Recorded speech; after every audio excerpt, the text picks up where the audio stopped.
Merci, Monsieur le Président. Je voulais déjà excuser Pascal Gana qui est souffrant depuis ce matin du dos, qui a dû rebrousser chemin alors qu'il se rendait à l'Assemblée régionale, et donc il sera absent aujourd'hui et probablement demain.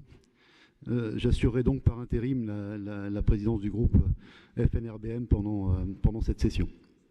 Mais, je leur transmettrai des vœux de rétablissement. Je constate qu'il y a une épidémie parce que j'ai oublié de dire que le pauvre Pierre-Guy Perrier est dans la même situation. Ça veut dire qu'un certain nombre de conseillers régionaux en ont plein le dos. Je ne suis pas surpris, Pierre-Guy était déjà souffrant lundi à CAO. Donc, je vais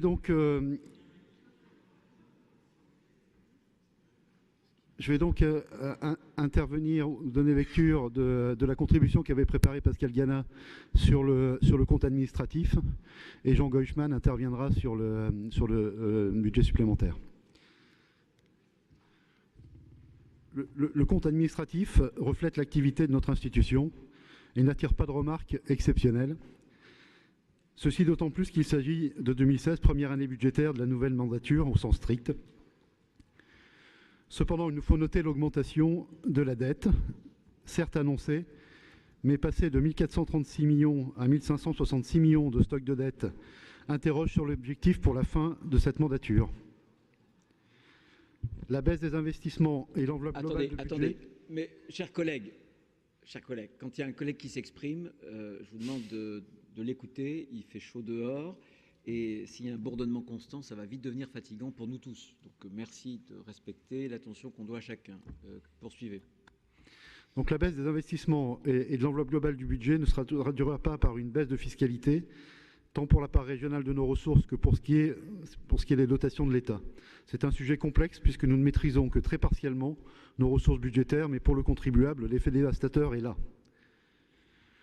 Nous notons une augmentation des dépenses de personnel, preuve de la difficulté à tenir les épures présentées par M. Fillon lors de la présidentielle. Monsieur le Président, vous aviez renoncé avant même la tenue du scrutin à cette baisse des dépenses de personnel, mais il est vrai que la reprise des personnels liés à l'animation économique départementale au sein de la structure régionale, selon la loi NOTRe, obère les efforts en ce domaine. Nous pensons souhaitable qu'un tableau de réalisation des politiques publiques soit établi afin que, dans une forme constante sur le déroulement de la mandature, la compréhension soit clairement améliorée. Procéder par commission n'est pas inexact comptablement, mais peu éclairant budgétairement.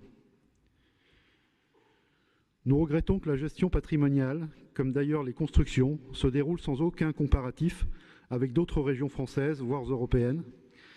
Cet esprit de clocher budgétaire, outre qu'il nous amuse quelque peu de la part d'eurofédéralistes de principe, nous interroge également. La comparaison ne permet pas de tout expliquer, mais elle permettrait de nous situer et d'améliorer la réalisation de nos budgets, voire progressivement la performance de notre gestion patrimoniale.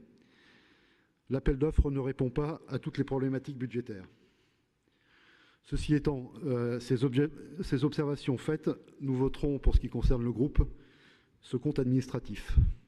Je voulais, avant de rendre la parole, féliciter bien évidemment nos collègues élus dernièrement donc à l'Assemblée nationale, Patricia Galerno, Stella Dupont et Yannick Favennec, élus ou réélus. Je vous remercie. Merci.